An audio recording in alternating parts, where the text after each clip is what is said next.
Hi friends, നമുക്കിത് വായിച്ചു നോക്കിയാലോ.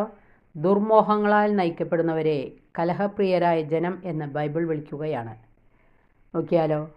പഴയ മനുഷ്യനെ ഭരിക്കുന്നത് അയാളുടെ ദുർമോഹങ്ങളാണ്. അയാൾക്ക് അയാളുടെ ദുർമോഹങ്ങളെ വേണ്ടതുപോലെ നിയന്ത്രിച്ച് കീഴ്പ്പെടുത്തി ജീവിക്കുവാൻ കഴിയുന്നില്ല.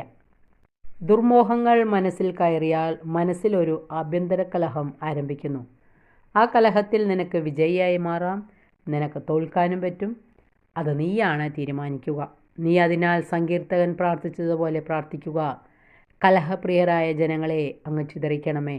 എൻ്റെ ഹൃദയത്തിലും മനസ്സിലും കുടികൊള്ളുന്ന ദുർമോഹങ്ങളെ ഈശോയെ അങ്ങ് ചിതറിച്ച് കളയണമേ. ഇതിനായി നീ ചെയ്യേണ്ട പല കാര്യങ്ങളുമുണ്ട്. ഒന്നാമതായി നിൻ്റെ പഞ്ചേന്ദ്രിയങ്ങളെ നിയന്ത്രിക്കുക. രണ്ടാമതായി നിൻ്റെ ഹൃദയവികാരങ്ങളെ നിയന്ത്രിക്കുക.